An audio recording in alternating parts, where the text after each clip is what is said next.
ever since the pandemic was announced and the lockdown began in March, we at FAS, the scholars, the researchers, our collaborators, have all immediately turned our attention to studying the effects of the pandemic on the rural economy, and in particular on both on agricultural production and on agrarian classes.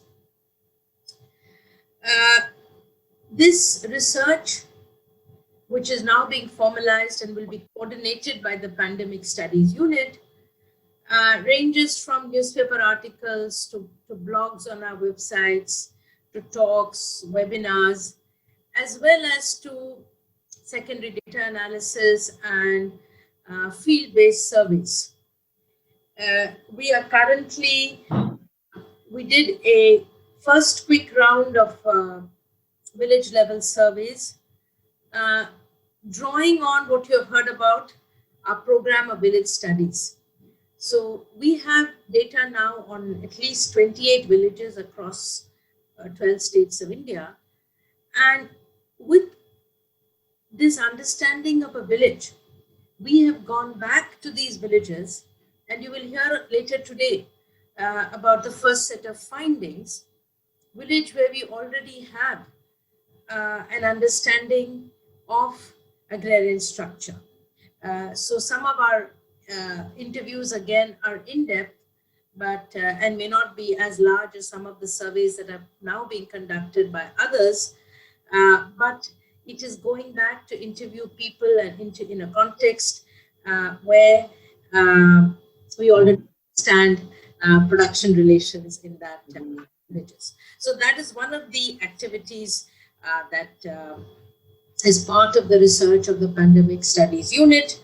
A second phase and a larger set of interviews, telephonic interviews, of course, now since we can't travel to the village, is underway. And this time it's in 27 villages with 5 to 10 households per village. But again, I think the distinctive feature of the FAS study is that within each village, with the data we have, we are selecting households, men and women, from different socioeconomic classes. So from manual worker households, poor peasant households, rich farmer or capitalist households. And we look forward to seeing what emerges from that. The themes that have been chosen for this study are wide-ranging. We will be focusing on agricultural production, on employment, and in particular on women's employment. We'll be focusing on agriculture as well as non-agricultural employment, on food security, a little bit on health issues, since that's not our specialization, but in this context of COVID, of course, employment, food security, health are more interrelated than ever before. We began, in fact, if you would like, our first sort of set of research output, which is already now in the public domain, is the volume 10, number 1 of the Review of Agrarian Studies, where the special focus is on the impact of COVID-19 on the rural economy. Could we have a screenshot or a screen sharing of that issue? The special issue, which was edited by Professor Ramakumar with some inputs from me.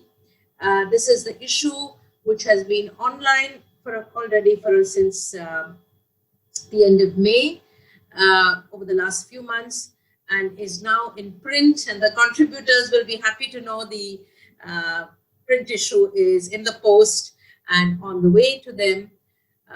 So we have had editorials, and if we can move down, you can see that we've had a set of articles looking at the experience of COVID internationally as well. We started with us, in fact, with the article from China, since the pandemic started in China, and they have learned how to deal with it before the rest of the world.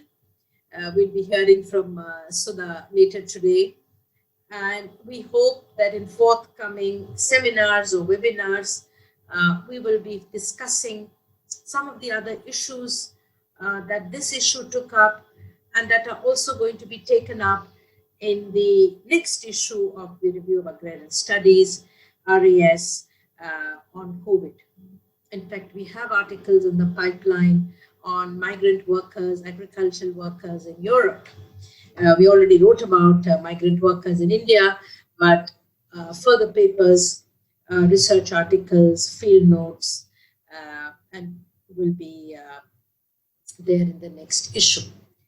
So I hope all of you do visit the website of RAS frequently, since we upload articles throughout 6 months, from January to June or July for the first issue, and from August till December to the second issue, and then it's aggregated into the print issue at the end of the 6-month period. Okay, we don't need the screen anymore. The objectives of this pandemic study unit, the inaugural seminar of which is being held today, as you can see, the unit has already been active, is to research both directly through our village studies, but as well as through secondary data and with our collaborators, the impact of the pandemic, and to write. So I think here's where FAS is going to try and be different, is to write in academic journals, but to also write in blogs, to write in newspapers, and also to write short briefs for policymakers. Because I think this pandemic is also, it's a once in a century crisis. It's also raised huge issues for policy. And the policy response in India has rather really been wanting, if that's too mild a word, probably to date. So what are the required policy responses? And one of the, we know that in the last few months, while the country was in lockdown, there have been ordinances passed. We've all been discussing the 3 farm bills, which were outcome of that ordinance being brought to Parliament. And we're going to discuss later today some of the ordinances in the state of Karnataka dealing with land issues, which are going to be vital to agriculture in the future. So policy briefs or policy notes is going to be one of the publications which is rather new for FAS coming out of this unit. And most important of all, I think, is dissemination. Through our webinars, through our speeches, through our participation in other webinars and reaching out to young scholars, to activists in different fora. It's very important to study the effects of this pandemic, which are going to be not just, there are short-term effects, but they're going to be long-term and continuing effects. And so we need to study these and to keep monitoring the situation of rural unemployment, for example, the crisis of rural unemployment, and try and address this to the best extent possible by a small research group.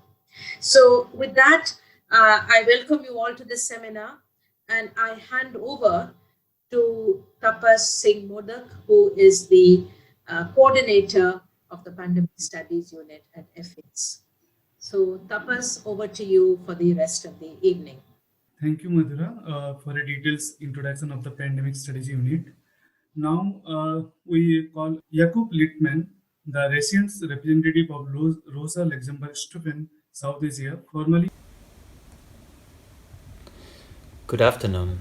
I'm Jakob Littmann, and I'm heading Rosa-Luxemburg Stiftung's regional office for South Asia in Delhi since 1st September. But I was already in head office in Berlin for the last 6 months before as part of my training period. The 3 years before that, I already headed a regional office for Southeast Asia, where I mainly worked on labor migration, especially from the Philippines and Indonesia. Unfortunately, I can't be in India yet due to international travel restrictions and thus need to try to do everything online. Same as most of our partner organizations, which is also one of the reasons of today's online alternative. Apart from my own situation, the COVID-19 pandemic has had a deep and multifaceted impact on life, production, and work in rural India. While some of these effects are temporary, the pandemic will also change the Indian countryside in certain permanent ways. The Foundation for Agrarian Studies has been in the forefront in undertaking studies on the impact of COVID-19 pandemic on rural societies.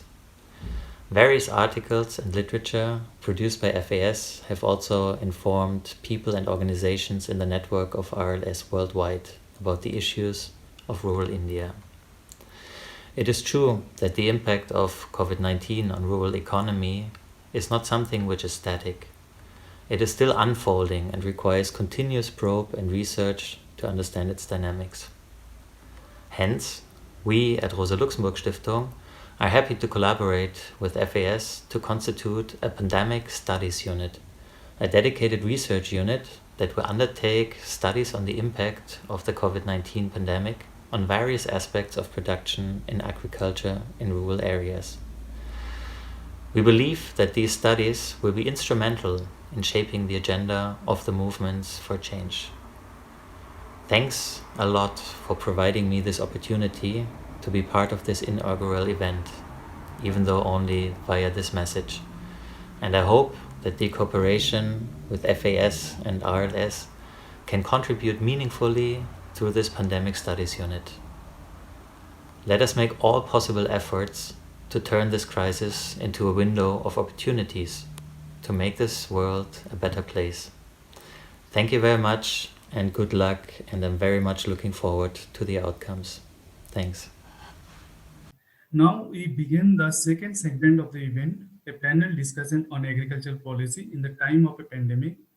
All of us know that in the last six months of this pandemic period, several reforms are introduced by the government, such as on land, agriculture, labor, etc.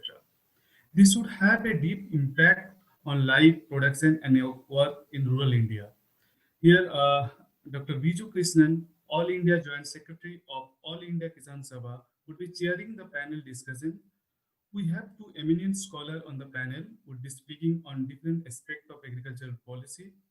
Dr. Aparajita Bakshi, Research Fellow at Foundation for Agrarian Studies, and Dr. Sudha Narayanan, Associate Professor of Indira Gandhi Institute of Development Research, Mumbai, will be, will be our panelist. This session would be a total 50-minute slot, including a question and answer part. I request all the participants, if you have any comments, please write in the comment box on our Facebook page, YouTube, or the Zoom or Twitter. And also, please mention the name of the speaker to whom you are asking the questions. I may request Dr. Vijoo, please chair the session. Thank you. Thank you, Tapas. Firstly, I think the Foundation for Agrarian Studies and the All India Kisan Sabha, we have had a long relation, and the All India Kisan Sabha has benefited from the numerous studies that the Foundation for Agrarian Studies have been conducting. Now, this pandemic studies unit, that also is a pioneering effort from your side in a situation where the state says no data. They don't. So in such a circumstance, I think your efforts are surely going to be extremely valuable for all activists who are working on the field, organizing the peasantry and the agricultural labor. Today, when we are talking about the agriculture policy under the pandemic, during a pandemic, we need to see that firstly the state announced a lockdown without any planning or any preparedness at all. And then that was at a time when the farmers in India were expecting a bumper harvest, and it was almost harvesting time in many parts of India for wheat and maize and mustard and different crops. So we had a situation wherein it led to a lack of agriculture workers. Even in case the family labor could harvest these crops, then it could not be transported to the market, and marketing was also not possible. So there are studies now that say how in each phase of the lockdown, in comparison with the last year's arrivals in the market, there has been a big shortfall in this year. So effectively, it has meant that all sections of the peasantry have had suffered huge losses of incomes. Agriculture labor did get opportunities of employment. Even the NREGA could not provide the necessary relief. In such a circumstance, we also found how millions were forced to march long thousands of kilometers to their hometowns, with the central government and different state governments leaving them to fend for themselves. Many have died in this course of this movement. And this is also a time when the ruling classes have seen this as a golden opportunity. The CEO of Niti Aayog, Amitabh Kant, did actually mention that this is a golden opportunity. So hold it with both hands, bring about changes in land, labor, and market laws. So that is how the ruling class has approached this crisis of immense human tragedy that we are all faced with. And we find on 3rd of June, 3 ordinances uh, were brought forward, and the government claimed that Indian farmers on 15th August 1947 did not gain freedom. It is only in on June 3rd, 2020, that Narendra Modi has granted them the freedom to sell anywhere in India. We also know that this crisis has been utilized to push through labor so-called reforms, literally snatching away the hard-won rights of the working class. Now there is talk about 12 hours of work, and different kinds of changes that are being brought to further ensure that the corporate companies can profit here even in times when the general masses are in extreme distress. This period also we find how changes have come in the environmental impact assessment. There have been amendments coming there. The Electricity Act is being amended to privatize electricity, to cut the subsidies and so on. Regarding the different policies, even land reform, whatever limited land reforms have happened, how different amendments are being brought such that farmland can be taken over by corporate companies. Our speakers are going to speak in detail about this. But I would just like to mention that while these efforts have been going on by the ruling classes, there has been a beautiful resistance that is being built up. An issue-based unity of more than 200 farmers organizations is there, which has been leading the movement. The working class, the central trade unions have come together, and there has been greater solidarity between all these forces which are now challenging the Narendra Modi-led BJP government. So it is very important today that each one of us could reach out to the widest possible sections by exposing what are the implications of the policy changes that are going on during this pandemic. It is also important to compare with alternative models, especially the Kerala model, where the Left Democratic Front government has been giving a lot of relief to the the masses of the state. How health, education, and social security, the public distribution system, all of the interventions of the left democratic front government. That is also how to posit it against the present Modi government and the different BJP or Congress or other regional party led state governments. That is also something which we need to do. In this, I think I need not continue much further. I would like to call Aparajita Bakshi to speak on the changes that have been brought through the Karnataka Land Reform Ordinance. I request Aparajita to start her presentation. Thank you, Vijoo.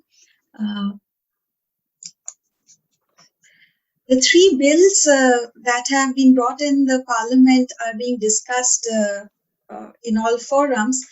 But today I'm going to focus on the Karnataka Land Reform Amendment Ordinance that was promulgated on July 13th. And just like the center, as Vijoo has said, that the center has been using this pandemic as an opportunity to push through various legislations without much deliberations and as they had expected, without probably much dissent.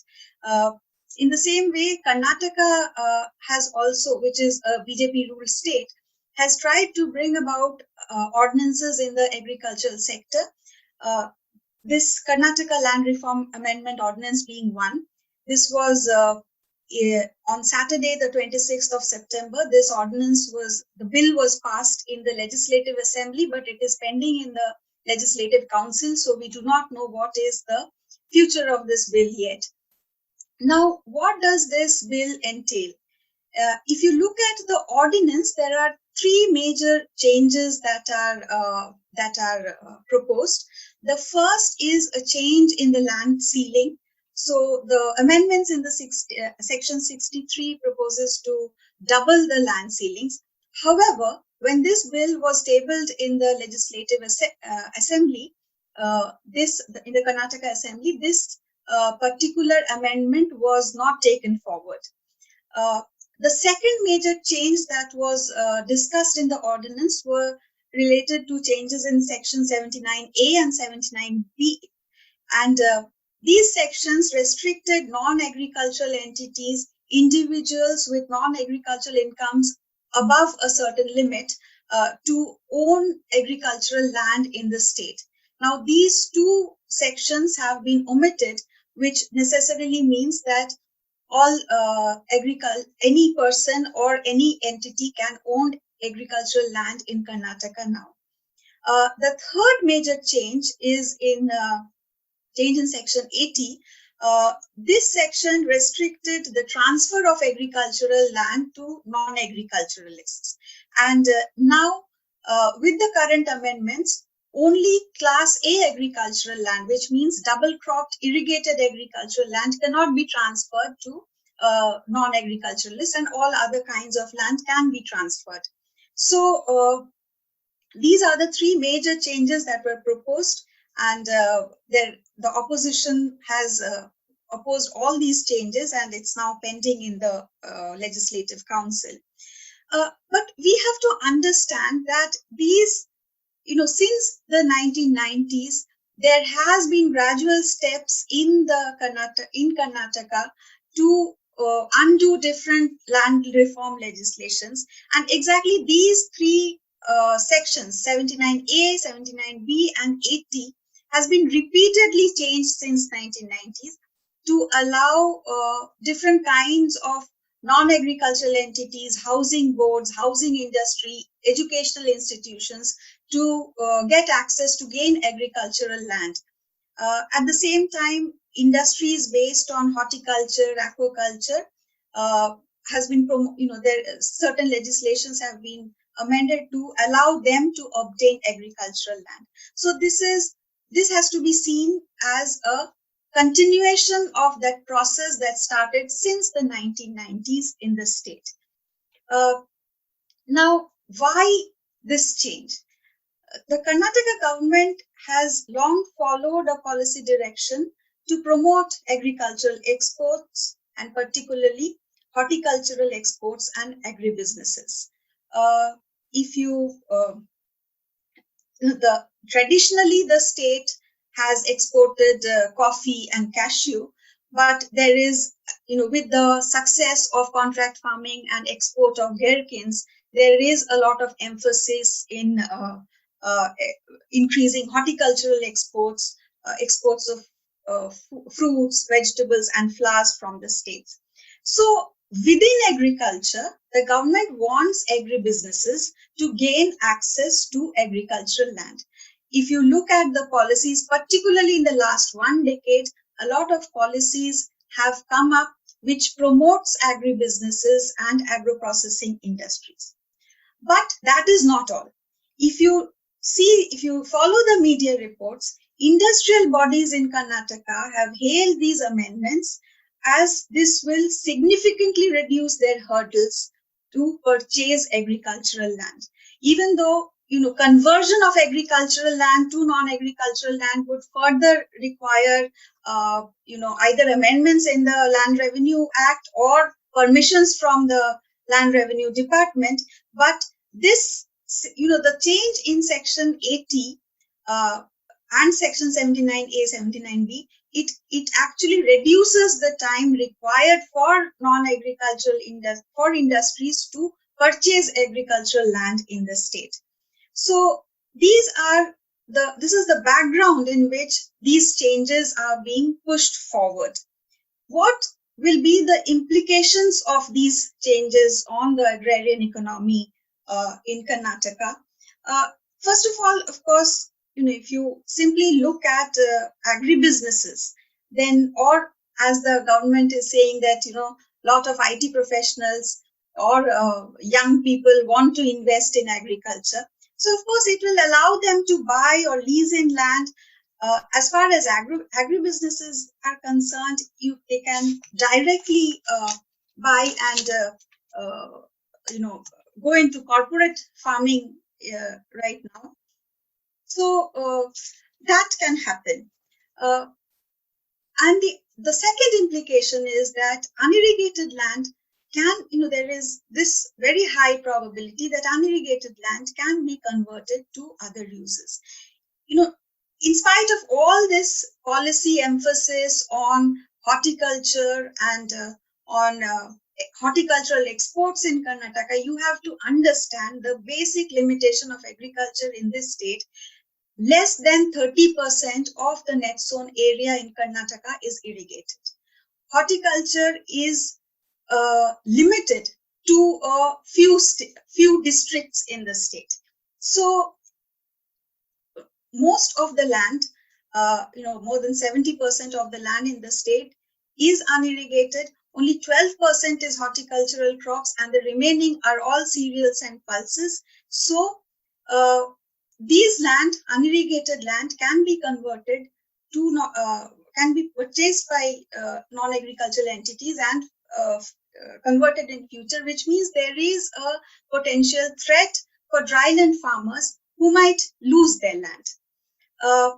Though the amendments in the land ceilings were not passed in the assembly, but it does not mean that it is not in the agenda. Because if you look at the data of the last 10 years, you see that there is an increase in tenancy among medium and large farmers.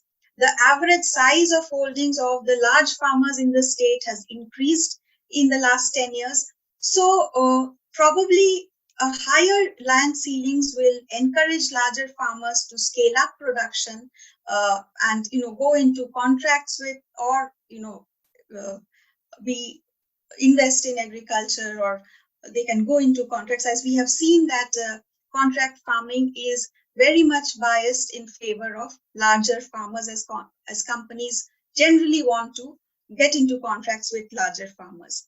So higher land ceilings would actually lead to more concentration of land in the state. A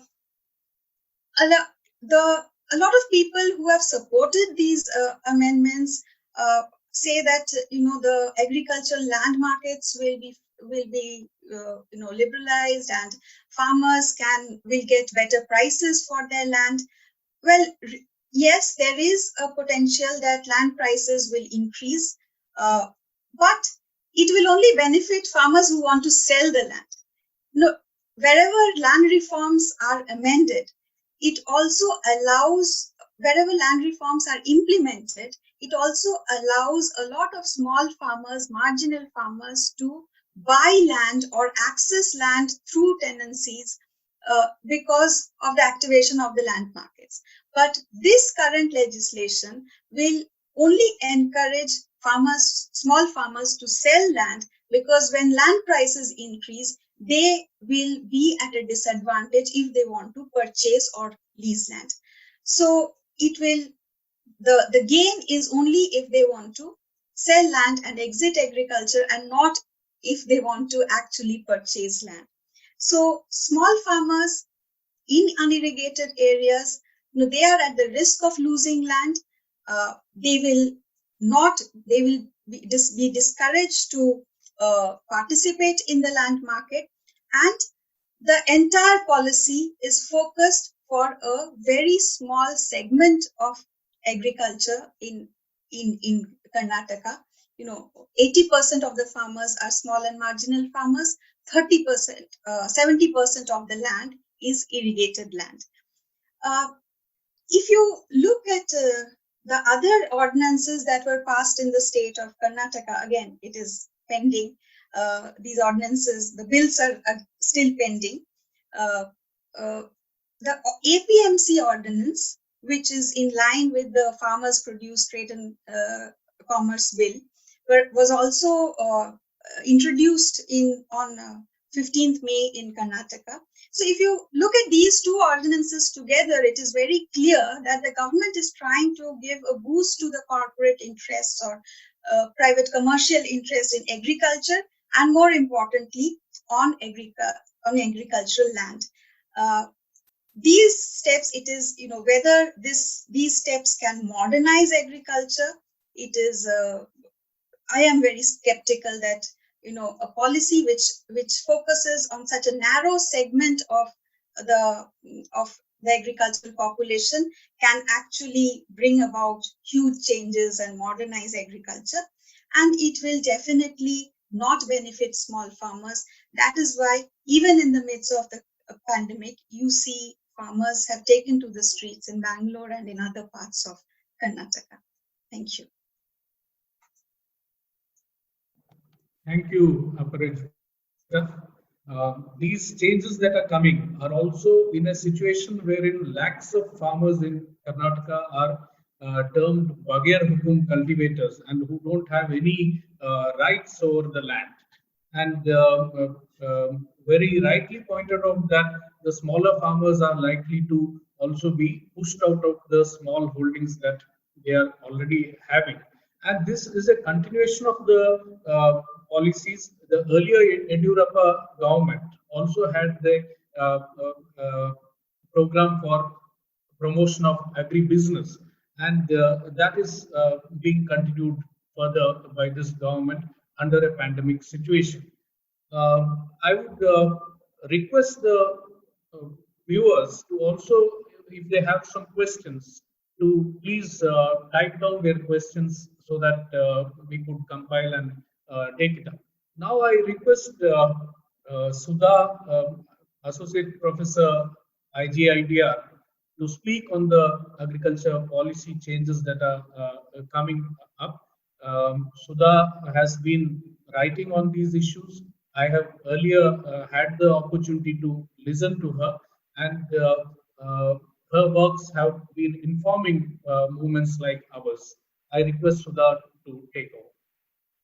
Thank you very much. I'd like to thank FAS for inviting me to join this discussion. And I concur with Vijoo when he says that FAS is quite unique in terms of having your feet on the ground and a finger pulse. I don't know of any that's actually documenting and tracking the consequences of the pandemic as carefully as you do.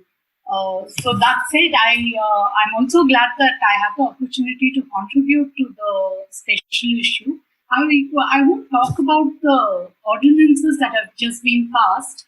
I'm going to go back a little bit at the start of the pandemic and talk a bit about the processes by which the state responded to the pandemic. And here again, I want to draw on what Madhura has already said.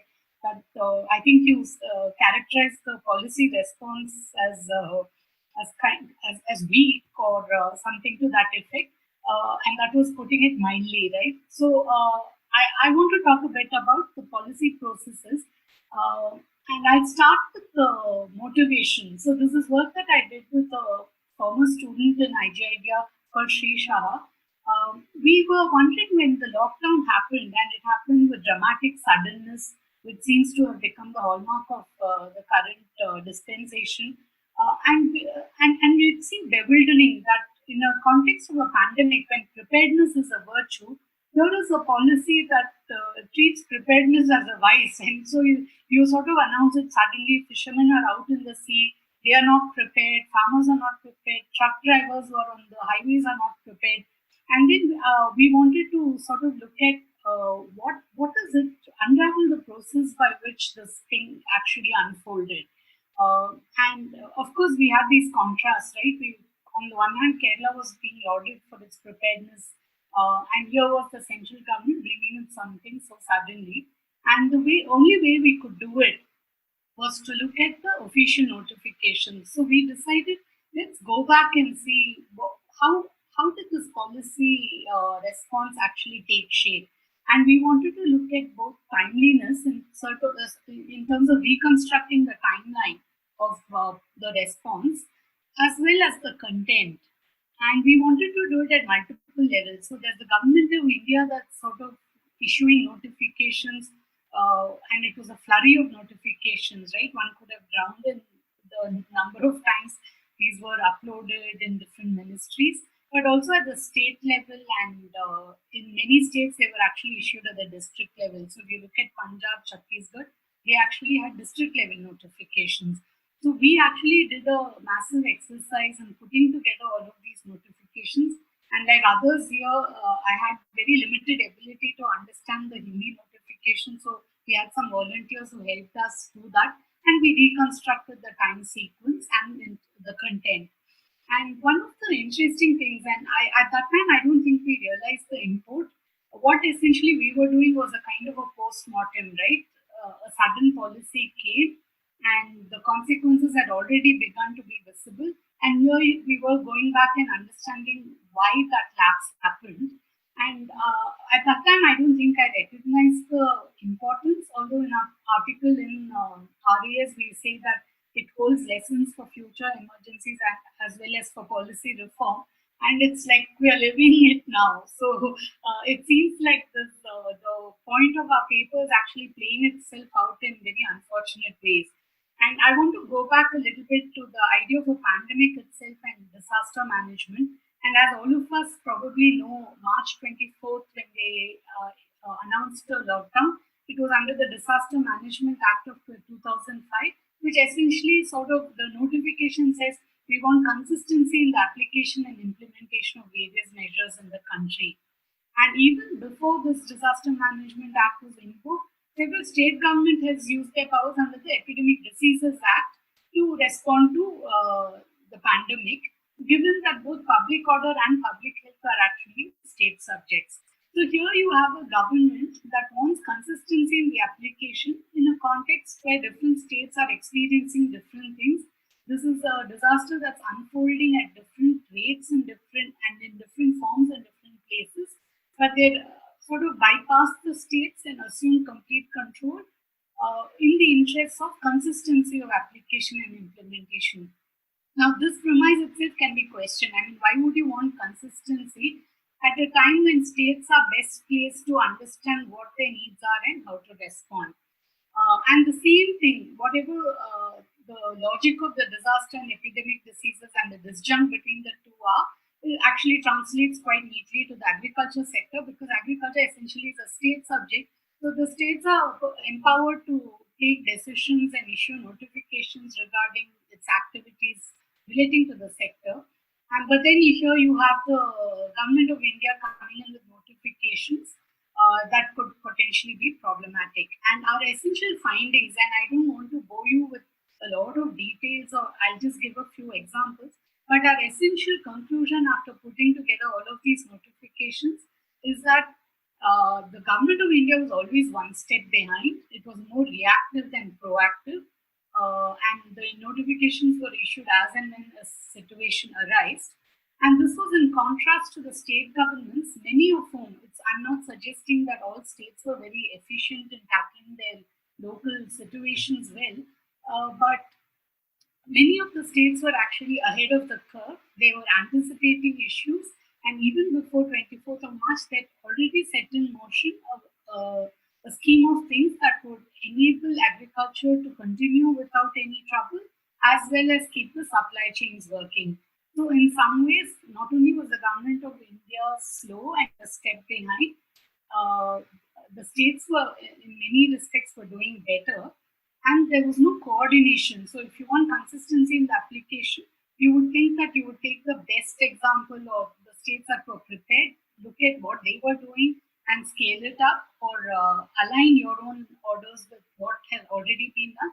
That wasn't done. So, one was the center was one step behind.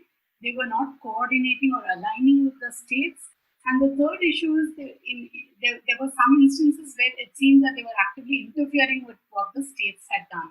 So, for example, if the state said it's okay to do this, for example, marine fisheries were allowed and the sale was allowed, and the center was quiet on that subject, then the states had to keep issuing clarificatory orders to align their own notifications with the center. So all in all, what you had is actually a lot of lack of coordination, and I would put the blame on the center only because the states were already taking active steps to ensure these supply chains were functioning. And I know Ramakumar would have a lot to say about the nature of the unraveling of the supply chains and the disaster, so I won't focus on that. But I want to also make the point that our reading of the notifications also has counters the popular narrative. We always say that, oh, the notifications were all given because the percolation and enforcement was the problem, and that is true. The way police officers locally implement these notifications is problematic, but only one part of it. I would go so far to suggest that it was a lesser problem in this case. And I want to give a couple of instances. I think that this is the central message of our paper. And we also say that what does it mean for federalism and all of that talk about cooperative federalism, when the pandemic actually is a good illustration of how the center bypasses the states and in fact wrests control. And you'll find a lot of notifications where the center is just saying, all of you please listen, there's a percolation problem, when actually the problem was something else. Let me just go through a couple of examples just to illustrate the point. So on March 24th, when the notification for the lockdown was sent out, the word farming, farmer, or agriculture did not find a place at all. There was indication that all essential and food supply would continue uninterrupted, but the focus was very much on the consumer end of the supply. So there was the use of essential commodities and food, but with the idea that the consumers should get it, the whole farmer and agriculture side of the issues were completely neglected. The other interesting fact is that it also says that a later clarification actually said that this lockdown relates to the movement of people and not of goods. And it's kind of it's an interesting question to see how goods would move without people, right? So goods don't, and people are quite interlinked and you can't separate the two. So March 24th, this happens, and a lot of, including Kisan Swaraj, the seed industry, all of them go into a panic because they know what's going to happen. So they've already begun petitioning the central government saying, but you've not taken care of all of these. And that's when it sets off a string of notifications.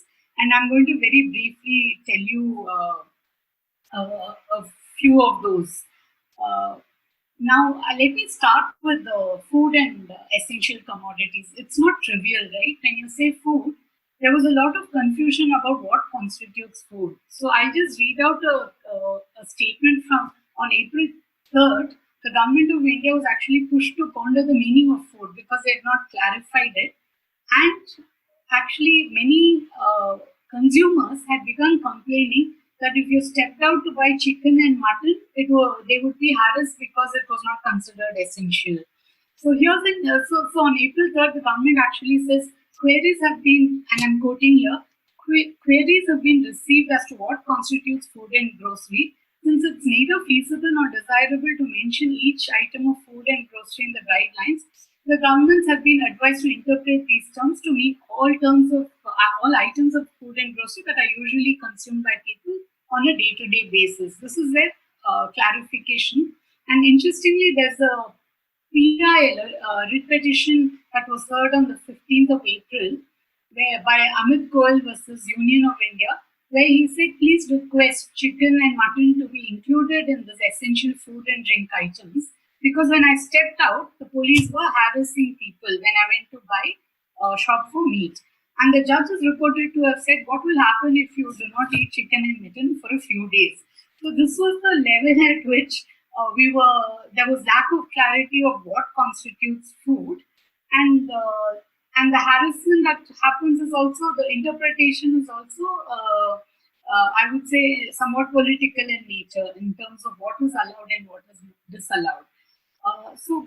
Leaving this aside, so that issue never got resolved, right? Well into April 15, people were still struggling with these kind of issues.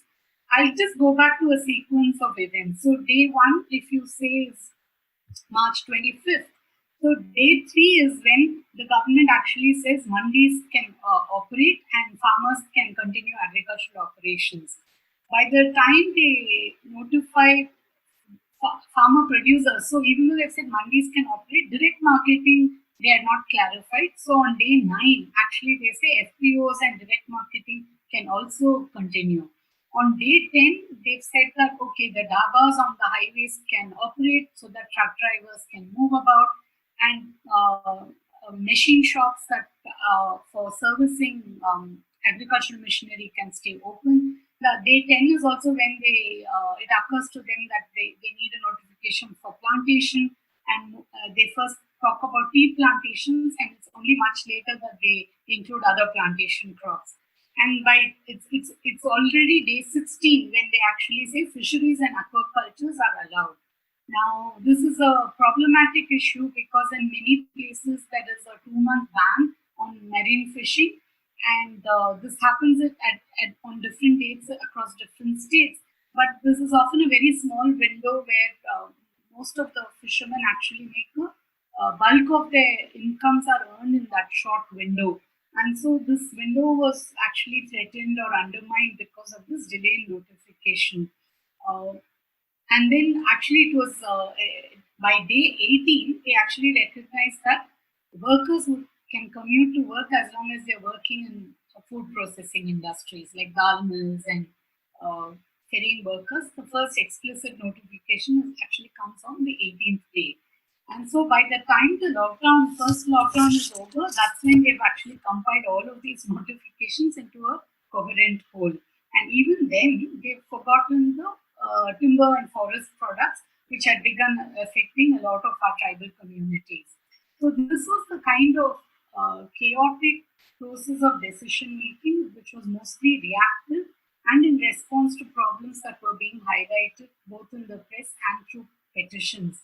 Unfortunately, we couldn't access all of the petitions that were sent or letters that were sent, but to the extent we could, we understand that these were all on-demand policy responses rather than something that was well planned out. Now, this also gave a window to a lot of policy changes that are more structural. So, for example, in ENAM, they introduced a module saying allowing warehouses to trade on ENAM. ENAM is an electronic platform that is attached to the APMCs for electronic trading. And then they say logistics can also be done on ENAM. So these kind of interventions also began, and they started putting pressure on states to allow warehouse-based trading. So you see the beginnings of structural reform and policy coming in, as Vijoo rightly said, this began to be seen as an opportunity for more fundamental reform, and you already see traces of that. And then there's of course a lot of these initiatives, and I don't think there's any way we have of tracking what happened to them eventually. There was a Kisan Rath which the NIC put forth. There was a Kisan Sabha which actually had was a CSIR initiative. But when I looked at who was actually making that online interface, it was a Sarvodaya Infotech, which was actually also client. The clients were other BJP politicians. So in some sense, you don't know what all of these initiatives are, whether they are just happening randomly or whether it's part of a larger plan. And I don't think any of these has been sustainable. So this was the center, and the state responses, I won't go into this in detail, but other than to say that so many states, and I think Kerala is really the shining example, but I think many states have been very thoughtful. So I'll take the example of government procurement. Orissa and Chhattisgarh's paddy procurement winds down in February, and it goes into a little bit in March. And they had given clear instructions for procurement to continue in a decentralized way at the village level unhindered. In fact, Odisha's notification actually says extend the hours to so that there is no congestion and decentralize. And Telangana, for example, says enlist women's self-help groups and packs to undertake this decentralized procurement and issue slips to ensure it's not congested. So in some ways, many of the procurement states, Punjab too, by March 21st, they had district-wise notifications on how to regulate the traffic into the mandis. And so the preparedness in some sense of these states were quite impressive. And I think Kerala, Tamil Nadu also went to the extent of linking this procurement not as a routine initiative, but to also link it to distribution. So grocery kits were made, and in fact, there's an interesting story of how the Nilgiri's small tea plantation workers or tea plantation owners, the tea producers actually benefited because now they were including tea as a part of the distribution of grocery kits, and that actually helped them sustain markets when the other markets were uncertain. And so one is procurement. The other example is plantation.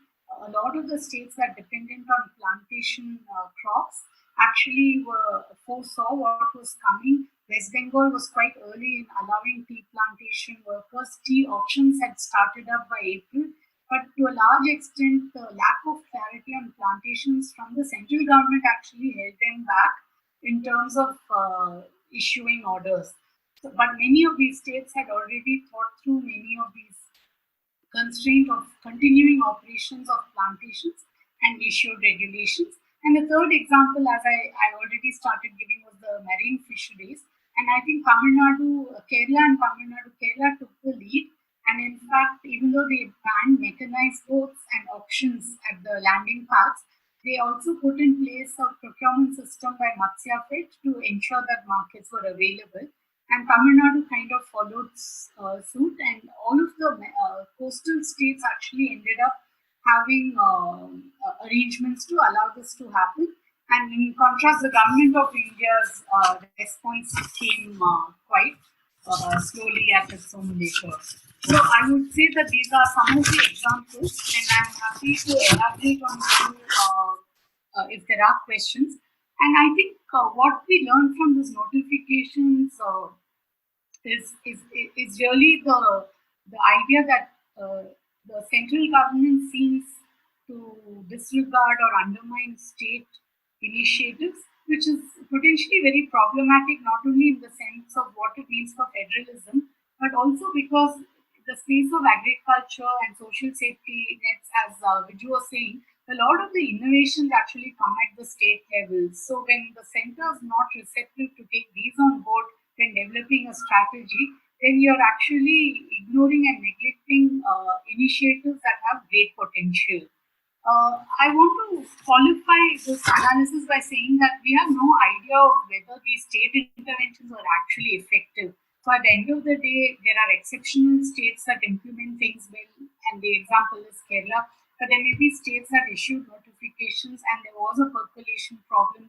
So even though there was a notification, it was never implemented. So our own research doesn't really go into what was effective and what was not. And I don't know, I don't have a sense that it's actually possible to do rigorous research that documents these.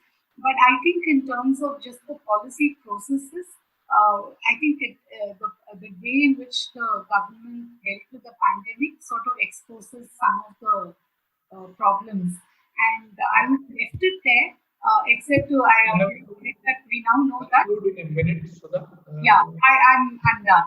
So I just want to conclude by saying at that time, it seems to, our findings then seems to presage what has now happened. And I think we are going to see this as the major way in which this current government will push forth reform, which would be unilateral. And my own sense is that we lose a lot of the innovations at the state level because of this approach. Not to mention that it's independently problematic that the federal structure is undermined. I'll stop there. Thank you very much. Thank you, Sudha. Actually, all these policy changes that have been coming in the last few months, one basic thing that we need to note is also there was an existing agrarian crisis. The economy was in a state of recession, and the smallholders especially had lost their incomes. They were indebted. In such circumstances, whether it is agricultural produce or the land, these indebted farmers are would be forced to make distress sale. That is a situation that we have in our country now. This three ordinances, which later were pushed through as bills, very clearly to deregulate the market, gradually phase away with the MSP and public procurement, then to the Essential Commodities Act, literally diluting it to an extent that it no longer is worthwhile at all with the Essential Commodities Act. It allows for hoarding and black marketing and corporate contract farming. These three have led to massive protests across the country. And there has been an effort to try and portray as though it is only restricted to Punjab and Haryana. But the 25th September protest that we have had, I have been associated with the student movement and peasant movement from 95, 96 onwards. By far, this is the most widespread. We have had protests from the northeastern states of Manipur, Tripura, Assam, etc. to Gujarat, and from Kerala to even in Srinagar. That is this narrative is also there. Now there are a few questions which have come. First is more rather a comment by Surendra Narali that what is the necessity of the ordinance under COVID-19? Is it selling farmers to corporate companies? That is addressed to Aparajita. One more question by Paramita Ghosh for Aparajita. How is it going to affect the women farmers particularly? Any thoughts? Also, at present situation, when a huge migration happened from urban to rural areas, does it affect them? A third is an observation, I think by Sridhar about Aparajita's presentation, that even if small farmers benefit from land sales, we need to recall that small farmers may also be highly indebted and distressed. What the point I was also trying to bring. So I request Aparajita to respond to this. Well, I'll take it from the last comment first. I agree with Sridhar's point that small farmers are highly indebted. But I just want to, I was just trying to counter the argument that is being raised by the supporters of the bill, that the farmers are going to benefit greatly. So there are various reasons why the farmers will not be benefited.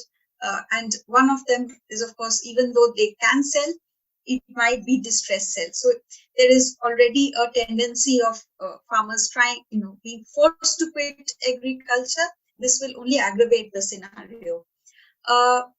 Vis-a-vis Paramita's comment and on women farmers, well, I haven't thought through it, but there is a problem we have seen with women farmers. The basic issue that they often do not have titles in their names. So, whether how it will affect them. Of course, now the land reform, when there are land reform legislations, there are at least some attempts to actually register land titles in the name of women. But when we are seeing a kind of regression from land reforms, of course, the land rights of women farmers are definitely not on the agenda anywhere. And the other comment, what was the first comment on why the governments want to bring these ordinances in the time of the pandemic? Probably, of course, there is a larger, it is an opportunity for them. They see it as an opportune moment where they can pass a lot of legislation. And of course, they did not anticipate probably the kind of dissent that you see on the streets today because of the pandemic. So, why these land ordinances in the time of a pandemic, that only the government can answer. But probably, they were just looking, they thought that it'll be passed silently, which did not happen. Thank you. Thank you, Aparajita. Actually, the government has been legislating for neoliberalism or for facilitating corporate profiteering. So that is the direction. And you rightly mentioned that they probably didn't expect this kind of a resistance. Their entire narrative of it being restricted to only Punjab and Haryana, that has been broken. And the response yesterday to the Karnataka Bandh call also was unprecedented. Not in recent times, we have not witnessed something like that. There's a question to Dr. Sudha. Can you please provide a brief overview of your opinion about the 3 farm bills? This is a dangerous question because I can talk for hours on this, but I think it's okay. What is the central premise of these 3 bills? It is not farmer focused, right? It's saying that let's open the door to private players. They'll make efficiency gains, investments, and they'll pass on that share to the farmers in terms of farmers' income. And that premise, I think, is very problematic because why would they do that unless there is a regulatory framework or a set of incentives and disincentives that force corporates' hand to do that? So you need institutional forms that promote a kind of a share of the gains. And without that, and all these 3 bills lack that, it lacks a regulatory framework, even though they say it's for transparency, it lacks things that will bring in that transparency. And it says, competition will develop. And we all know that the ones who hate competition most are the businesses themselves. So unless you have a regulatory framework that ensures competitive markets, the businesses themselves are going to seek to remove the competition. So in some sense, this bills leaves too much to good luck for the farmers. And I think that's the biggest flaw. And I think contract farming, I kind of have the one dangerous thing. See, I don't think the contract farming law is going to make a big difference except through that farm services route, which gives a window to agri-input players and corporates to control farmland in the guise of contract farming. Otherwise, I don't think it's going to have such a big impact. Vijoo rightly said the Essential Commodities Act has become a little bit meaningless. And because the Essential Commodities Act used to have stocking restrictions that were very low, it automatically, I mean, if you're a small enough player, you weren't affected by those thresholds. But if you were a large player, it did affect you. So, in some sense, releasing the restrictions benefits larger players more than the small players.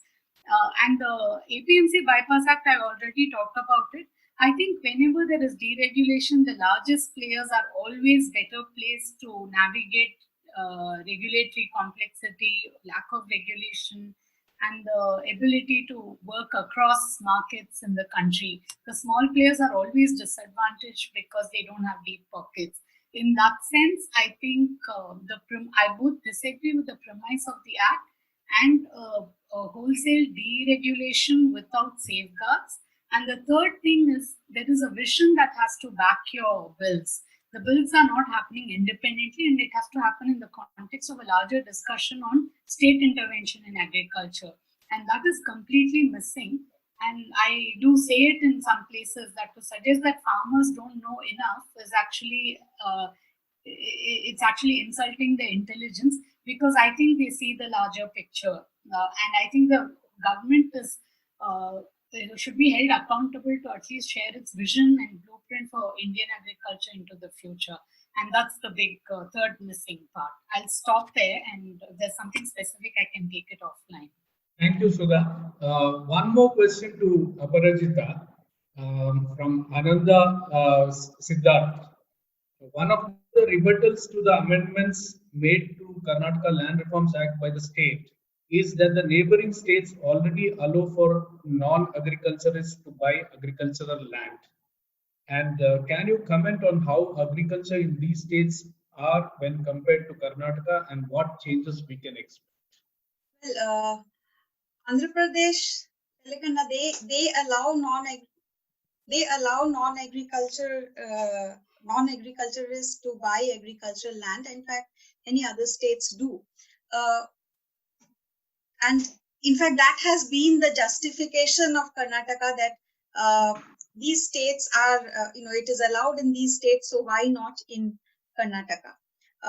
And it also fits into their whole, the whole policy framework, that this is going to bring a lot of agribusinesses and agro-processing industry, and there is a lot of focus on horticulture in Karnataka. While that is true, as I said, just by looking at Karnataka, looking at the limitations of agriculture in Karnataka, the limitations of irrigation in Karnataka, you cannot say that it will actually benefit a lot of farmers.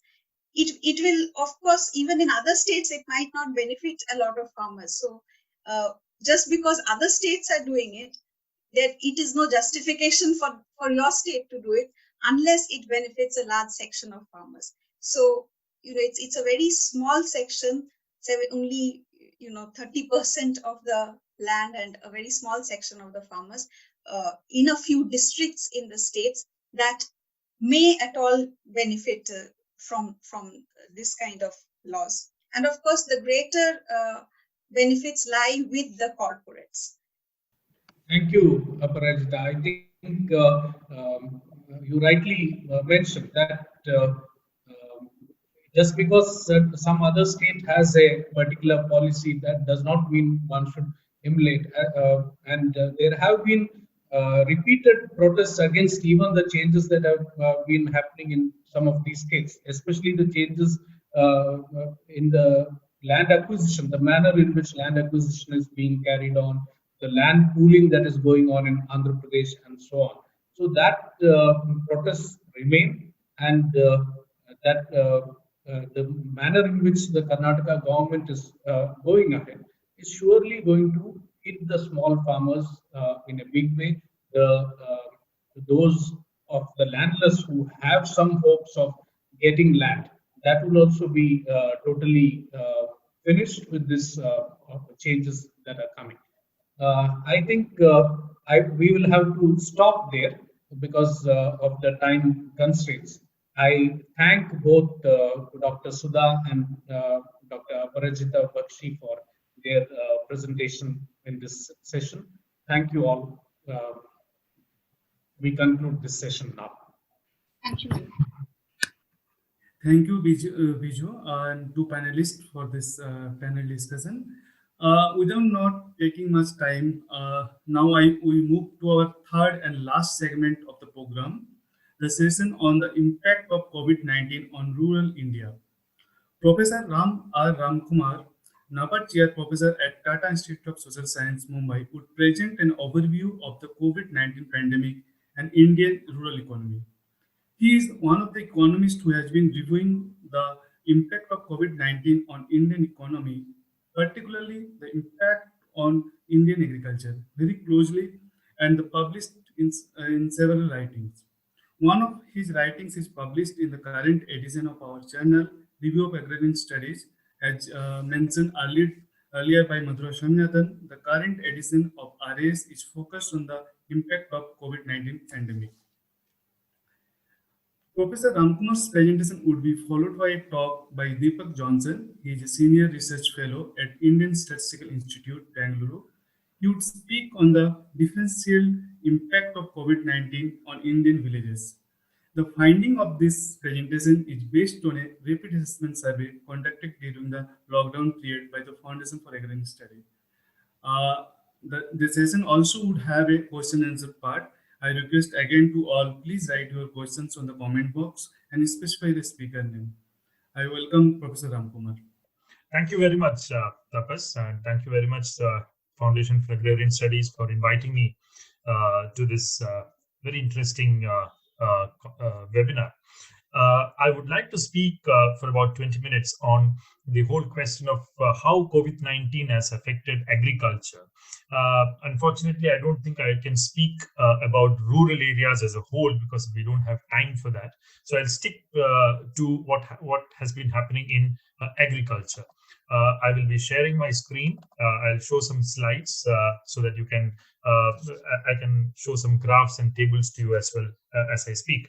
I'm going to speak on Indian rural economy, but I'll focus primarily on agriculture.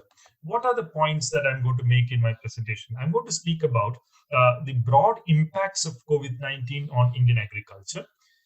After that, I will consider some of the major claims made by the government as to how they have responded to the pandemic with respect to agriculture. And from there, I will speak about some of the future prospects and what are needed to be done in the rural areas in the phase of the pandemic. So if I am to summarize what are the major impacts of the pandemic on rural India, the first impact very clearly is the impact on the peasantry. And here very clearly, we have to understand the impact has also been differential in its spread. Small and marginal farmers have been more acutely affected than the larger farmers, very clearly. Secondly, here again it's an impact on the peasantry, but this works in an indirect sense. There has been an impact on supply as well as supply chains in agriculture. And here I consider in this presentation two specific questions: what has happened to market arrivals in agriculture, and secondly, what have happened to farmers' prices during the pandemic. The third question, which I will not be dealing with, but it's very clear from the data, is the whole question of rural demand and consumption. Here, a large number of studies which have been conducted, both using the telephonic interview method and otherwise, have shown that there is a major fall in the extent of food consumption in rural areas, and also overall rural consumption has also fallen during this period. So there is a very sharp shrinkage of rural demand and consumption during this period. The other major impact that you see is the impact on rural employment. In fact, rural employment rates rose from something like 7 to 8% prior to the pandemic to about 23 to 24% during the height of the pandemic. Now they have fallen, but they went up to about 24 to 25% at the height of the pandemic. And in particular, we know that the impact has been extremely harsh on the category of migrant workers who had to return home in large numbers without any adequate transport facilities. In fact, there is a RTI. There is a question in the parliament which has been answered as the following: between March and July of 2020, there have been about 29,000 to 30,000 deaths recorded in the national highways due to accidents. And this was a time of lockdown.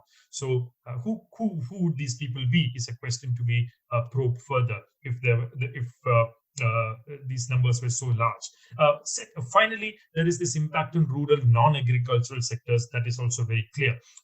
Rural construction sector, rural industries, rural agro-industries, all these sectors have also suffered tremendously during this period.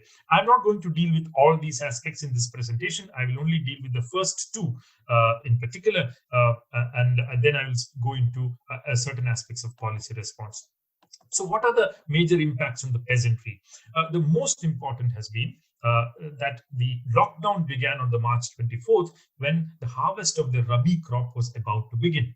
In other words, in fact, the procurement was about to begin by around April 1st, which was later postponed to April 20th.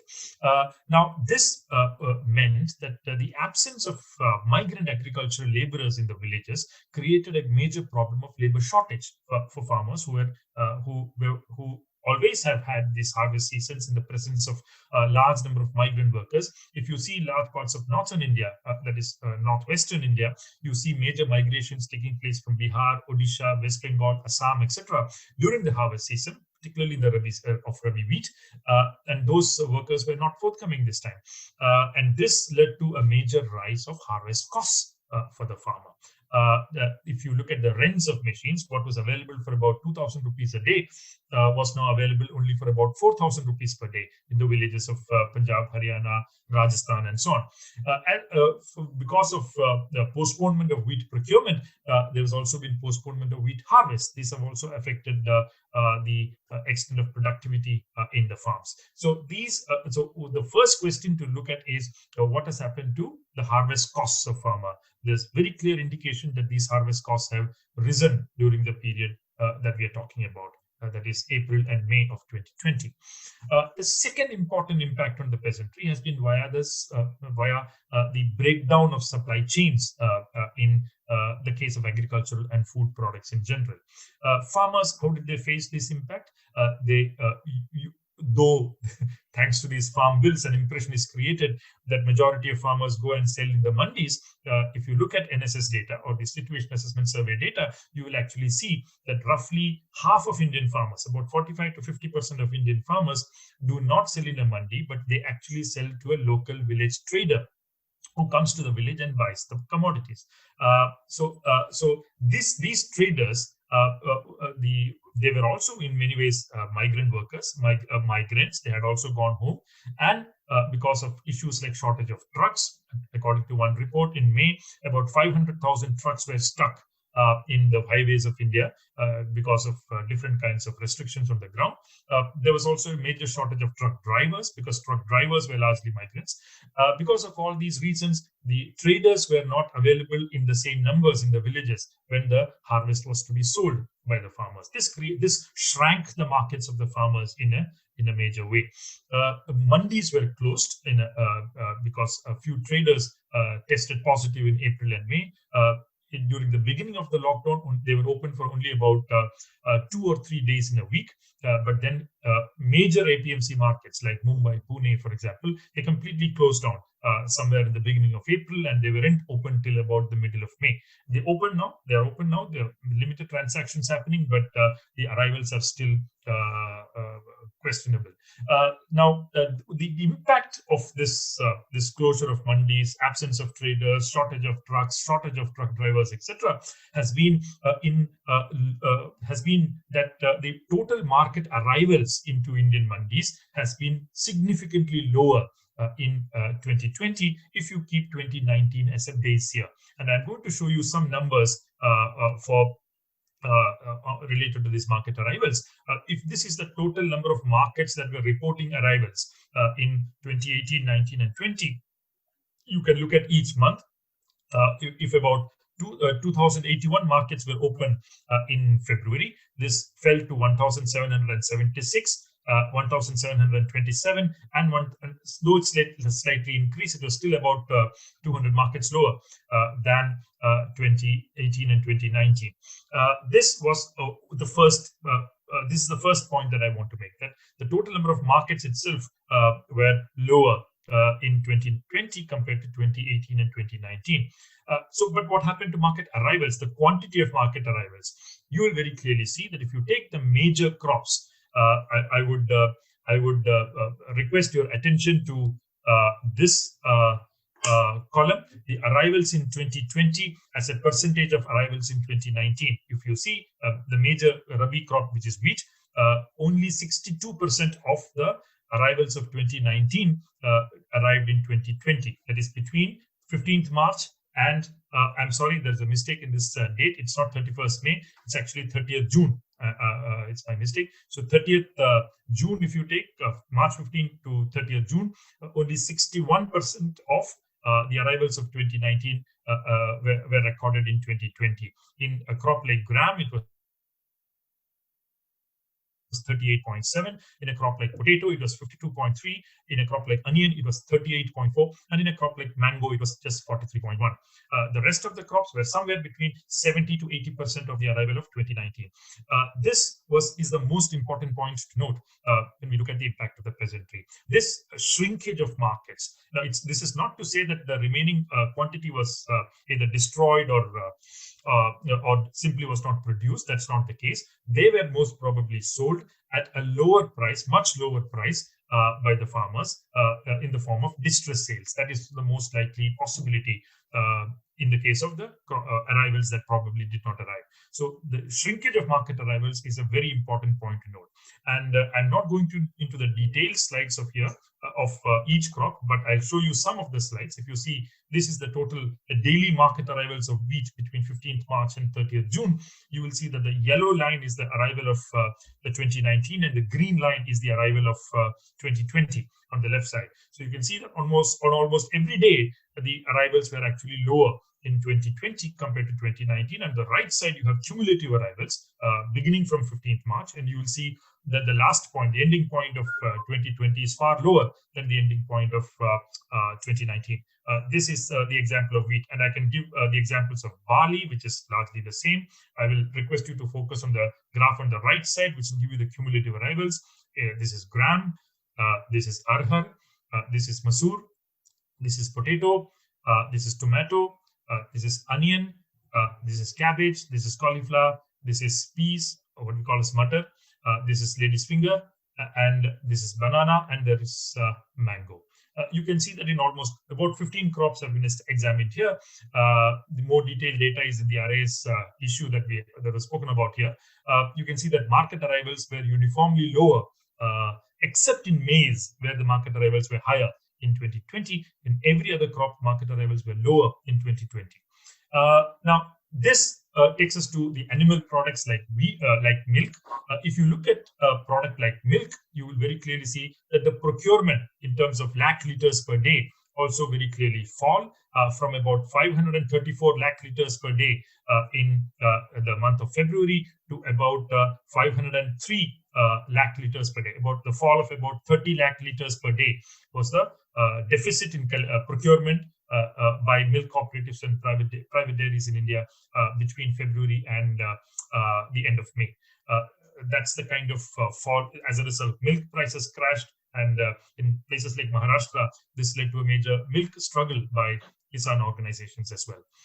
If you look at the impacts on poultry and meat sectors in India, here again you will see that meat production and sale fell very drastically. I'll give you the example of the city where I live, where we have the largest abattoir in Western India, which is the Mumbai's Devnar abattoir, where about 250 water buffaloes and about 3,000 sheep and goats are slaughtered on a daily basis prior to the pandemic.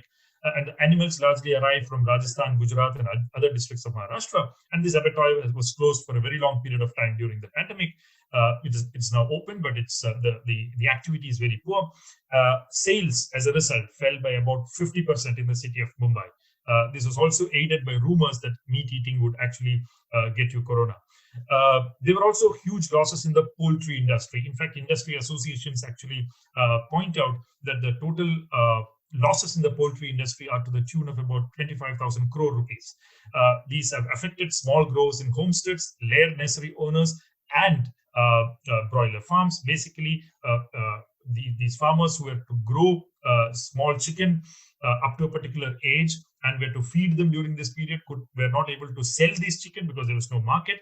Plus, they had to continue feeding the chicken. So culling of chicken has happened in lakhs and lakhs across India during this period. And this is also a permanent loss to small poultry producers. Let us come to the question of wheat. Let us come to the question of prices. I'm sorry. If you examine the question of prices, one major point that comes out is while there are variations across crops, in most cases, either the prices have largely remained stagnant throughout the period of the lockdown, and second, in many cases, the prices have actually also fallen in a big way. So there is very little evidence that farmers' prices have risen in this period. We don't have farm harvest prices yet because they come with a lag. What we have is only wholesale prices. And if you look at wholesale prices as a proxy for farmers' prices, which is not a great proxy, but that's all we have, you will see that very clearly the prices are largely stagnant or in many cases fall. So if you look at a crop like paddy, the wholesale prices have been largely remaining the same. But if you look at a major rabi crop like wheat, you will see that the wholesale prices crashed from about 2,050 rupees per quintal in the beginning of March. In March to about 1,800 rupees by the end of June. So that's the kind of fall in prices that you see for a crop like wheat, and this certainly has reflected itself in the prices that farmers receive as well. These are four crops: barley, gram, arhar, and masoor, where the prices have largely remained the same, though there is some evidence of a very moderate fall, but largely the prices have remained constant. But if you look at crops like potato and tomato, you'll see potato prices have largely remained constant. That is on the left side. But on the right side, what you see is tomato prices. They have really crashed. That is another point that we see. These are onion prices. Onion prices also fell very drastically during this period. If you take vegetables, it's a mixed picture. If you take cabbage, that is the first one here, and cauliflower, the second one here, peas, which is here, and lady's finger, which is here. If you look at these four graphs, what you very clearly see is while there is some evidence of some marginal increase in price of a crop like peas, if you take, on the other hand, a crop like lady's finger, which is the bottom right, you see a sharp fall. So there are vegetables in which the prices have really crashed, like, for example, lady's finger. And there are some vegetables where some prices have increased as well. But largely, if you look at cabbage and cauliflower, prices have largely remained the same. Banana and mango, if you see, banana prices have remained more or less constant, but mango prices have sharply fallen. So overall, if you see, in many cases, you see a major fall in the prices of commodities. If not, in other cases, you will see more or less stagnant prices. So farmers have not benefited because of any higher prices. In fact, in many crops, they have lost out significantly due to the fall of prices. What are the claims made by the government here? The government has made the claims that it has actually ended up procuring more in the Rabi season of this year compared to last year. But while this is true, procurement did marginally rise in 2020 compared to 2019. What the government conveniently hides is the fact that the market arrivals of this year were significantly lower than in 2020, and that's what matters to the farmer. In both paddy and wheat, only about 15 to 16% of farmers sell to any procurement agency at the MSP. The rest sell to either a mandi or a local trader, and these prices are significantly influenced by what's happening in mandis. And with a sharp fall in arrivals in mandis, the loss has been a major loss has been burdened by these farmers have been burdened with the large extent of these losses. The government has also claimed that higher retail food prices actually indicate a higher prices to the farmer at the farm gate. As we have seen, this is not necessarily true in many crops. In fact, the prices in 2020 were actually lower at the farm gate in 2020 and had actually fallen through the period of the lockdown compared to 2019 as well as the period prior to it. So this is particularly so in crops like wheat, for example, which is the most important rabi crop.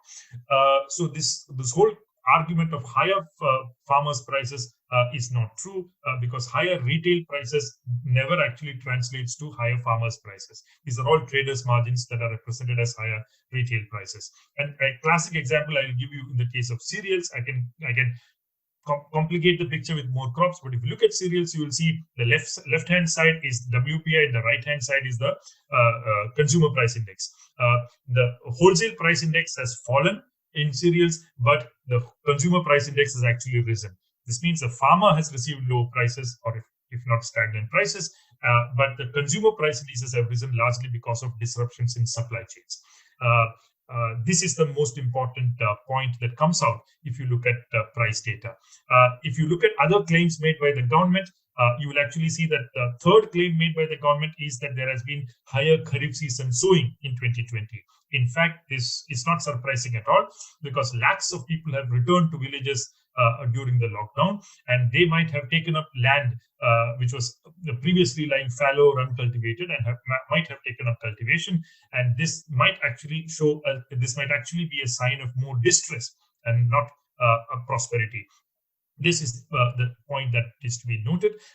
The second point is that during the same period, you also see rural unemployment rising significantly. So higher Kharif season has not quite meant anything in terms of more employment in the rural areas as well, though they may have contributed to whoever entered into that kind of enterprise. The claims of higher growth rates in agriculture, the government has also claimed that about 4 to 6% growth rate in agriculture would mean that it would drive economic revival in a major way. But given that agriculture has only a 15% share in the GDP, calculations will show you that assuming the same intersectoral multipliers and assuming the share of agriculture in the GDP remains the same, you will see the percentage point contribution of agriculture to overall GDP would be somewhere between 0.6 to 1% only, and not more than that. So the major claims made by the government are in a big way hollow. And this is the last point that I want to make, that the government has claimed a package for agriculture, and they've claimed that this Atmanirbhar package will greatly aid agriculture. Because of lack of time, I'm not entering into the details of it, but if you do an analysis of the interventions made as part of the Atmanirbhar package, you will see that the total fresh spending in agriculture is less than rupees 5,000 crore and not more than that. In fact, that's the point that I want to make in this last slide. What is the policy response required from the part of the government? If you look at the government's package, it is largely marked by a complete lack of interest in financially assisting farmers. Most of the Atmanirbhar package is consisting of rehashed schemes which are already budgeted in the earlier budgets, including the February budget of Ms. Nirmala Sitharaman. Many are also loan-based schemes which imply no additional expenditure from the part of the government. The government's effort is also, as is very well seen in the case of prices, in the case of other policy measures of the government's effort is to transfer the burden of the crisis on the farmers and the working class. This represents a classic squeeze of the peasantry in the absence of any substantial relief package. And the government is also seeing the crisis as an opportunity to push a set of neoliberal reforms in agriculture, and the classic example being the 3 farm bills. Tapas, I'll take exactly 30 seconds more and I'll close my presentation. What is needed is a substantial rural fiscal stimulus. And that's very clear. So the focus has to be on small and marginal farmers. The government has to explore how it can provide higher MSPs. It can provide possibly an interest waiver on crop loans, a small additional cash transfer to agriculture, and create investments in rural infrastructure. We also require sectoral packages in agriculture. The specific sectors where losses are very high, such as dairy, poultry, meat, etc., need urgently sectoral relief or rescue packages for small firms. And this is extremely important. And finally, you also need higher investment in rural health and higher investment in employment creation in rural areas in the form of higher investment in MGNREGS to create at least 200 days of work per household in the rural areas. That's all I have to say. Thank you very much for listening. I hope we'll have some time to answer some questions as well. Thank you very much. Thank you, Professor Ramakumar, to present us an overview of the situation of the rural India in this during the COVID-19. And not taking much time, I just request Deepak, please present your presentation. Yeah, thank you, Tapas. Thank you, FAS, for giving me this opportunity for presentation. I'm presenting a summary of the paper Impact of COVID-19 on Indian Villages, published in Review of Agrarian Studies, Volume 10, Number 1. Anyway, I'll continue. We wanted to understand the initial impact of the lockdown, which lasted from March 22nd till May end on the rural India.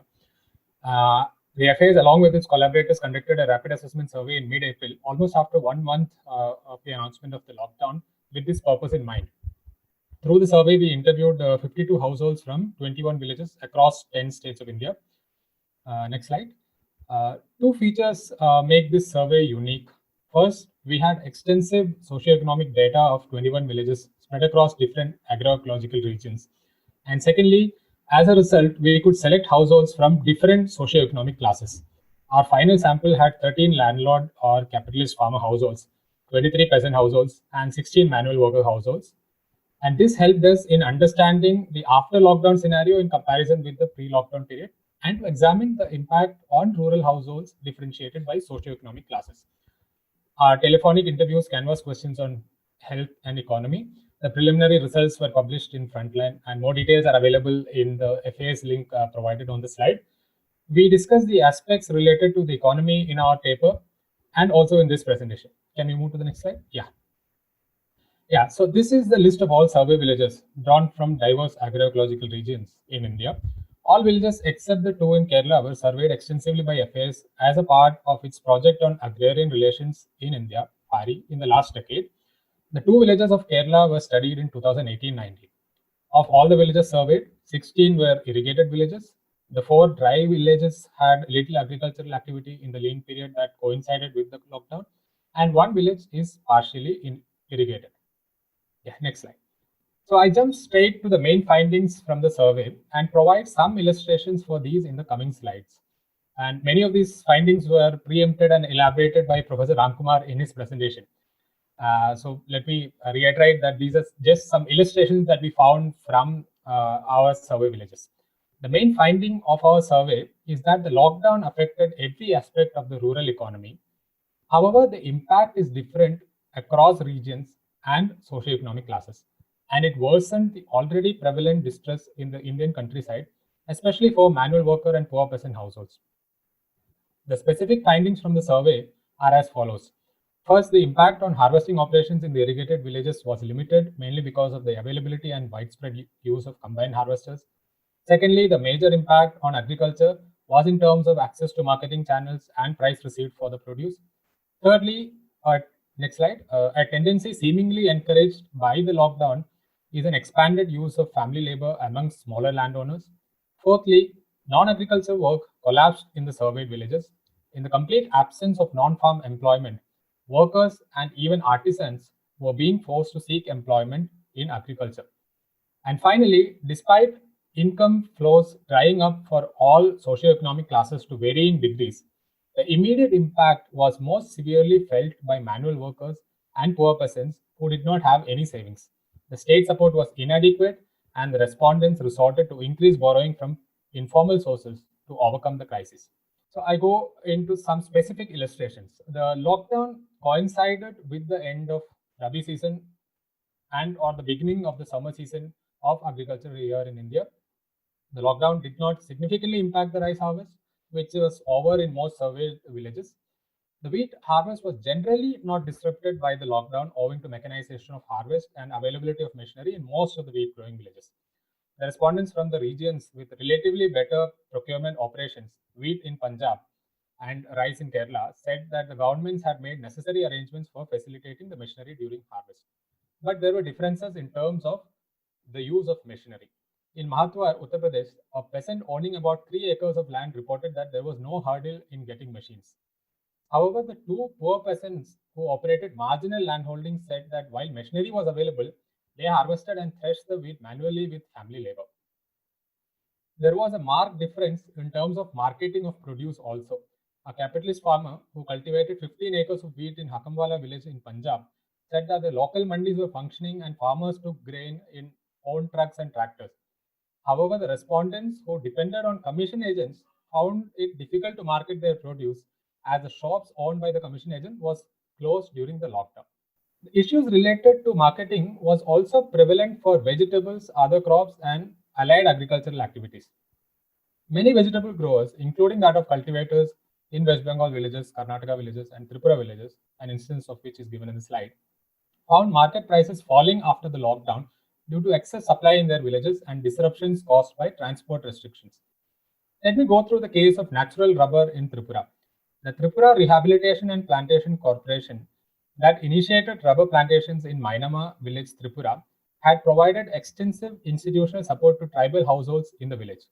A latex collection center was set up by the TRPC in 2007. Normally, the production of latex continues from April to December. Due to the lockdown, the TRPC stopped purchasing latex at a time when rubber cultivators usually begin the production cycle. And an instance from the voice of a rubber cultivator from Mainama is given on the slide. Similar was the case with other allied activities where supply of raw materials was disrupted, as well as marketing channels were closed for many of the self-employed people in other agriculture allied activities. Next slide. In terms of employment, as noted earlier, the use of family labor and small cultivators helping each other in agriculture work increased during the lockdown. But the major impact on wage work was seen in labor shortage in the villages that significantly depended on migrant workers. Migrant workers undertook the work of unloading and storing of wheat straw in Tehang village, Punjab, and packing harvested rice grain in sacks in the villages of Kerala. And both these operations were found to be difficult to carry out with the absence of migrant workers. Peasants from Muhuripur village, Tripura, were concerned that they may not get adequate workers for the upcoming harvest of Boro rice.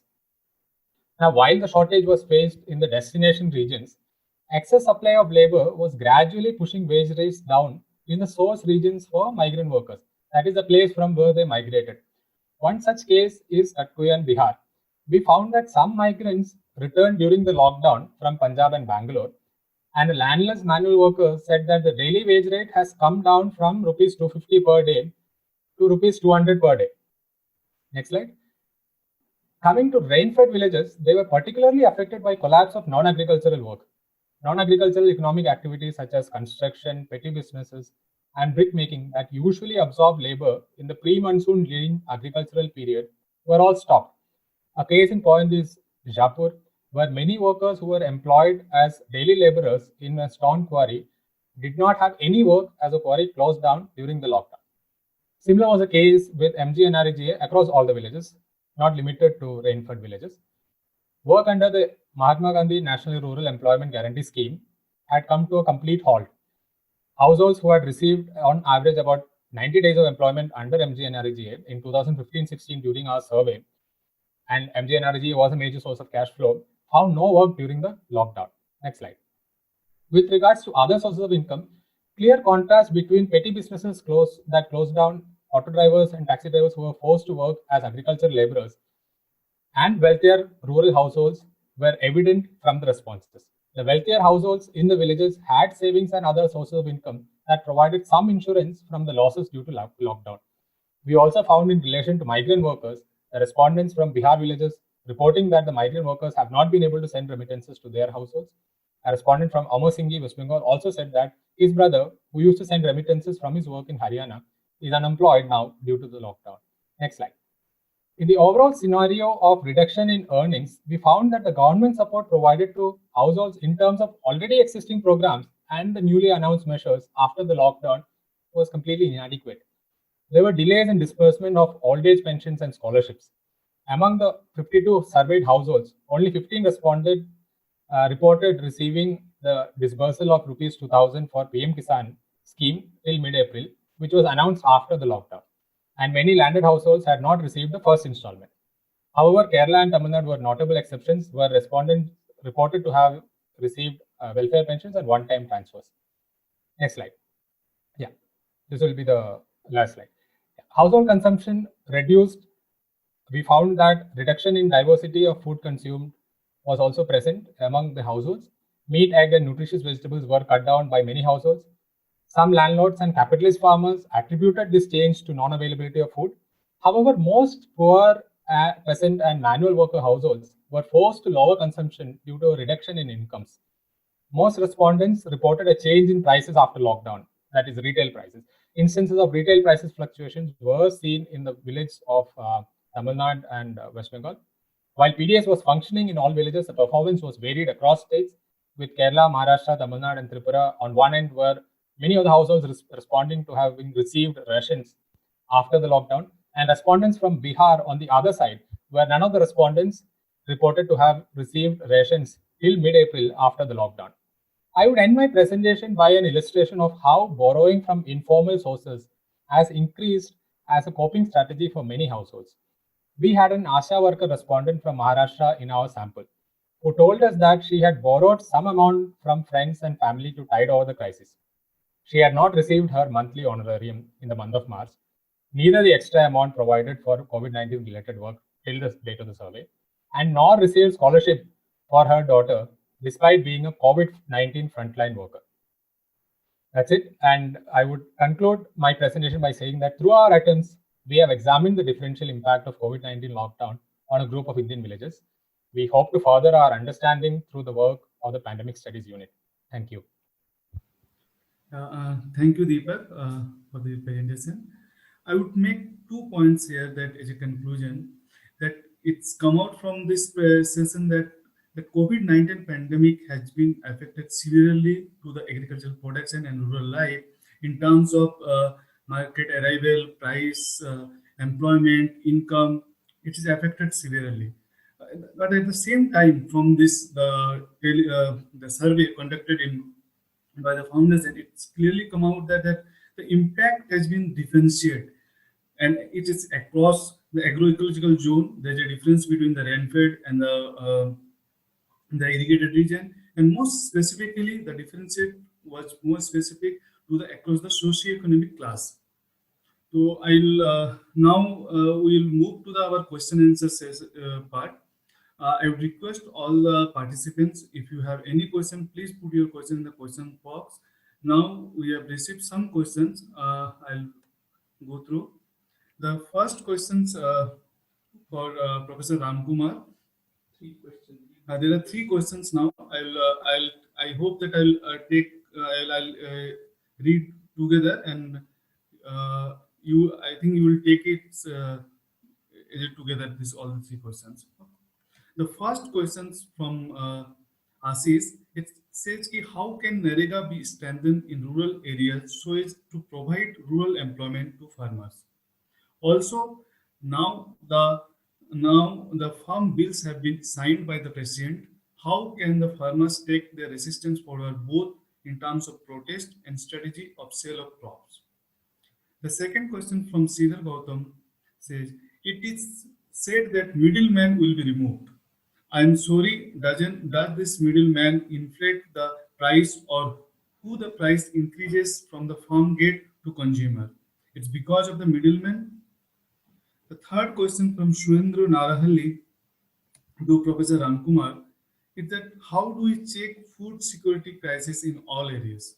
So the first question of by Ashish about NREGS, it's very clear that the total number of days. See, what are we going to face in the rural areas in the coming months? It's going to be a major crisis of consumption and demand. People have lost jobs, farmers have lost incomes. Rural employment and rural industries are going to shut down in a big way. Everywhere, if you see, rural areas have a large number of MSMEs. About 35% of the MSMEs, as surveys show, will never open again.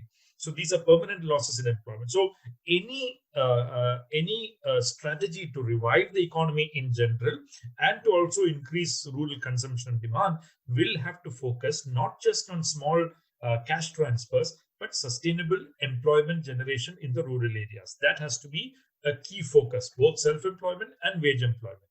Now, in terms of wage employment, NREGS has a very important role to play.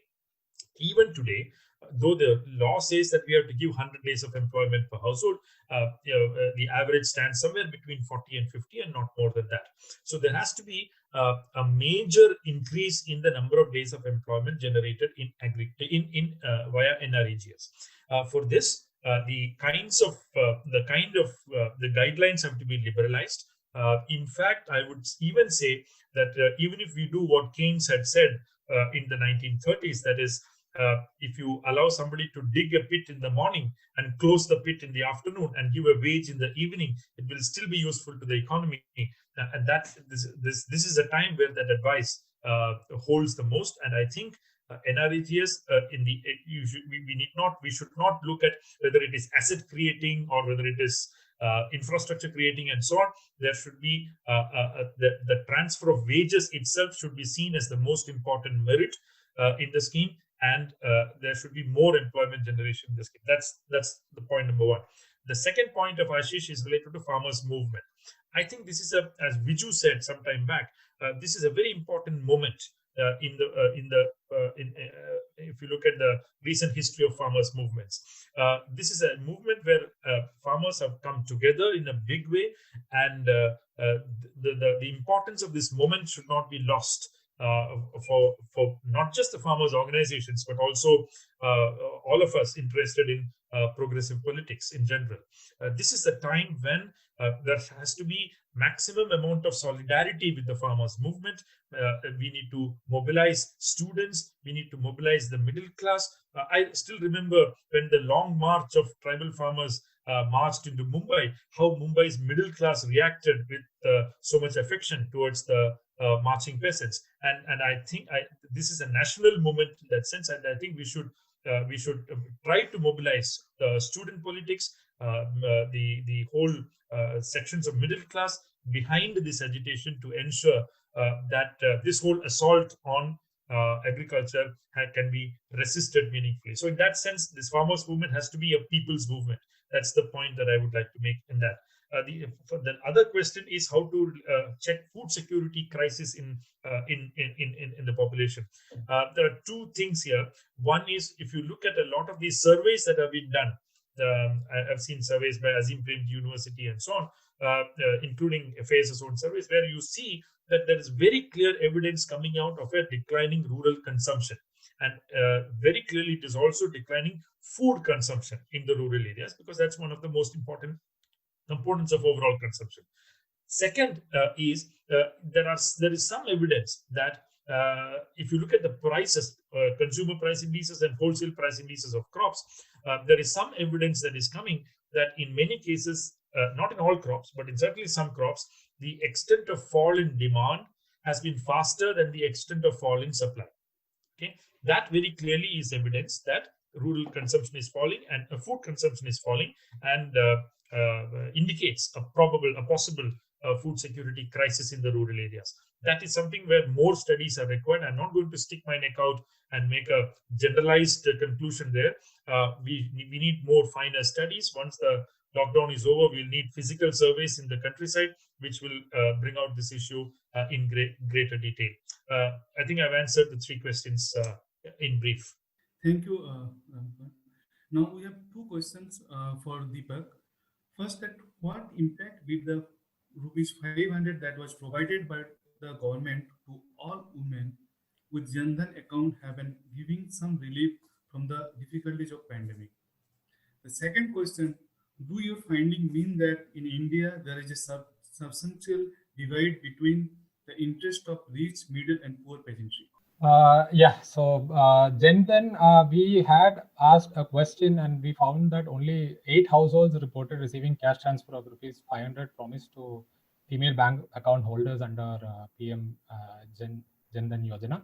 But it's too early to say, it was mid-April and we don't know whether the households have received after that.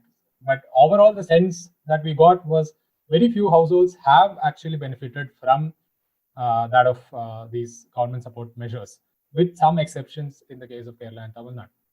And coming to the second question of the clash of interest between rich farmers and the middle or smaller marginal farmers, I don't know how to answer this question, but there is definitely a differential impact that both are facing. While large farmers who own trucks, who also have diversified their sources of income, are able to cover some of their losses through these diversified activities and through making use of the marketing channels, small and poor peasants are clearly not able to do that.